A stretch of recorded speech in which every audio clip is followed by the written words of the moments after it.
The children of God and man, as instructions are carried out for the beast and its image, this unholy satanic communion, John chapter 8, verse 44, positions the subordinates therein into their place and in the kingdom of hell. Ezekiel chapter 28, verse 1 through 10 is the final seat.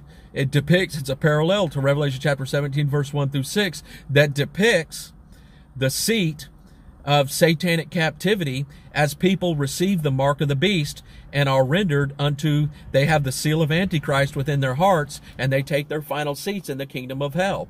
It's another manifestations of God's evaluating people in illicit works as they have retained the seal of Satan and the mark of the beast in their lives. And this actually appears in Ezekiel chapter 28, verse 1 through 10, which is the death warrant of Antichrist that is carried out just before the second advent of Jesus Christ. He tastes of death like as every man that he imposed upon the entire population. He gets to taste that. Jesus Christ suffered death as a man to redeem men unto himself by his blood, that's by the manifestation of his blood that was out without sin. And of course, Antichrist is going to get a taste of that also. Ezekiel chapter 28, verse 1 through 10 makes this absolutely crystal clear. He's going to get to taste of death just as he did so with billions of people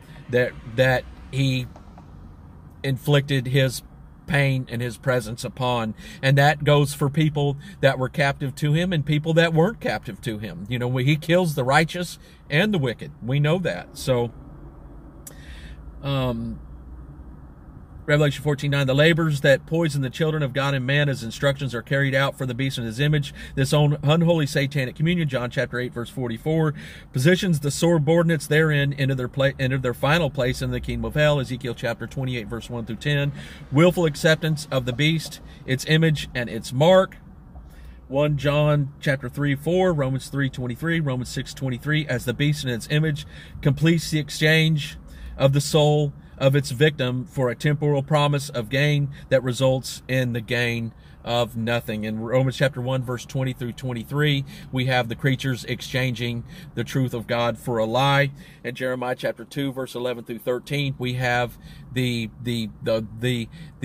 body, actually false apostate Christianity, exchanging the glory of Jesus Christ for that of the image of the beast. And I wrote here Revelation chapter 17, verse 16. And the 10 horns which thou sawest upon the beast, these shall hate the whore, and shall make her desolate and naked, and shall eat her flesh and burn her with fire. So here we have a manifestation of the civil powers, the people that were we know that the 10 horns are 10 kings, and so we have a manifestation of the civil powers that are turning on false apostate Christianity and are actually rendering judgment in, you know, I mean, it's the beast eating itself from within, which is what one man recently said. This is actually what's taking place here.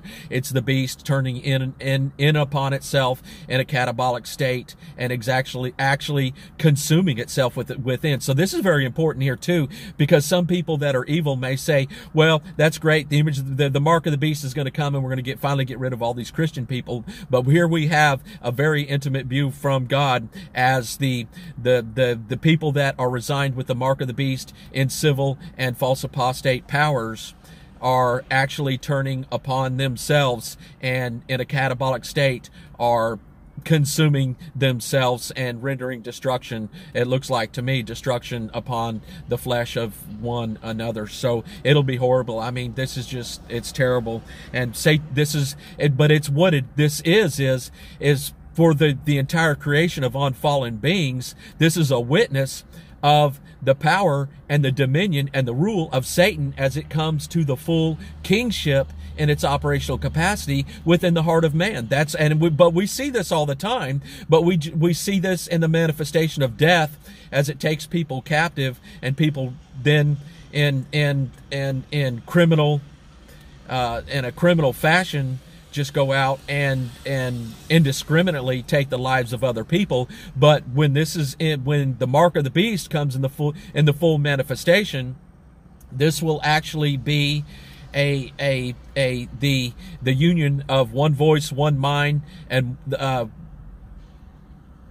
one singular vision of Antichrist that has imposed the mark of the beast upon all flesh, whereas all flesh are now, that receive the mark of the beast, are in direct opposition to the seal of God, the righteousness, and the seal of eternity that is residing upon the saints that are alive and among them at this time, and are consuming each other from within by the consumption of satanic power that's consuming their own flesh from within. So it's the natural manifestation of satanic power consuming man from within, and then man consuming other flesh within his environment as he's taken captive to satanic power within himself. So it's just horrible what this is depicting here in Revelation chapter 17 verse 16. So, but this is we know the image of the beast is gathering souls for a harvest of death, and that this harvest appears in Matthew chapter 13 verse 24 through 30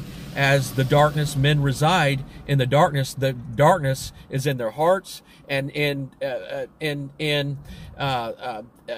incorporation of vast numbers and communities of people. This can be depicted as the wilderness, people that are residing in the wilderness and that are without knowledge of what's taking place within their hearts, as the image to the beast is torturing their flesh and pouring out the spirit of Antichrist to cultivate spiritually.